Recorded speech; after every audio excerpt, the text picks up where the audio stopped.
नंतर ती लग्न लागलं की लाकडं तोडायला गेली. म्हणजे कसं असतं, माणसाची परिस्थिती कधी कशी येईल ते सांगता येत नाही. त्यामुळे जरी वाईट दिवस आले तरी पण आपण जास्त विचार नाही केला पाहिजे, कारण एकसारखे दिवस राहत नाहीत. उन्हाळा आला की पावसाळा पण त्याच्यानंतर येतोच, आणि पावसाळा निघून गेल्यानंतर हिवाळा पण येतो. त्याच्यामुळे एकसारखे दिवस राहत नाहीत. रात्र झाली की दुसऱ्या दिवशी सकाळ पण होते. गरिबी आली तर काही दिवसांनी श्रीमंती पण येते. म्हणजे एकसारखे दिवस राहत नाहीत. त्याच्यामुळे जशी परिस्थिती येईल तशा परिस्थितीमध्ये आपण आपलं कर्तव्य पूर्ण केलं पाहिजे आणि कष्टाला घाबरलं नाही पाहिजे. आणि नंतर मग ती लाकडं तोडायला जाते, लाकडं तोडून आणते, बाजारात जाते, बाजारात ती लाकडं विकून येते. आणि त्याच्यानंतर ती लाकडं तोडून विकून आल्यानंतर त्या पैशाचं थोडीशी मातीची भांडी घेऊन येते. आणि नंतर ते आता त्या ठिकाणी ते दोघं जण पती पत्नीच असतात.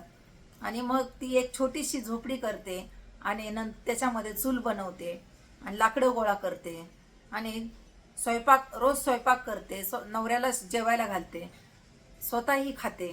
आणि ज्यावेळेस ती बाजारात जाते लाकडं विकायला, त्यावेळेस येताना ती नवऱ्यासाठी औषधं घेऊन येते आणि औषधं त्याच्याबरोबर दूध पण घेऊन येते.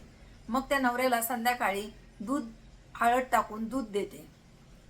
आणि त्याच्यातलं जे शिल्लक राहिलेलं दूध असेल ते जे बाजूला नागिन राहत असतात त्यांना ती राहिलेलं दूध देते.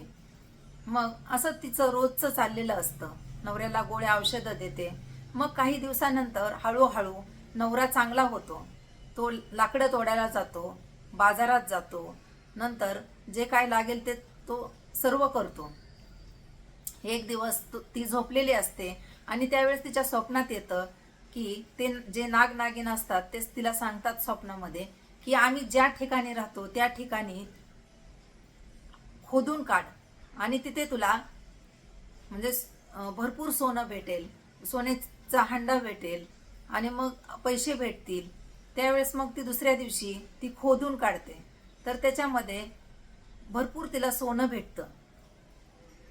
आणि नंतर तिला माहीत असतं की व्यवहार कसा करायचा, राज्य कसं चालवायचं, घर कसं चालवायचं, कारण ती राजाची मुलगी असते. त्यामुळे तिला सगळं ह्या गोष्टी माहीत असतात. आणि मग जे सोनं भेटलेलं असतं त्याच्यानंतर त्या सोनं विकून ती एक राजमहाल बांधते. आणि नंतर मग सेवक ठेवते आणि तिच्याकडे अजून तरी शिल्लक पैसे असतात, तर जे आजूबाजूला लोक राहतात ज्यांना खायला नसेल अशा लोकांसाठी ती रोज जेवण ठेवते. म्हणजे तिचं बरेच दिवस झालेलं असतं की सगळ्या लोकांना ज्यांना जेवायला मिळत नसेल त्या लोकांना ती जेवण ठेवते आणि रोज लोक जेवण करून जातात.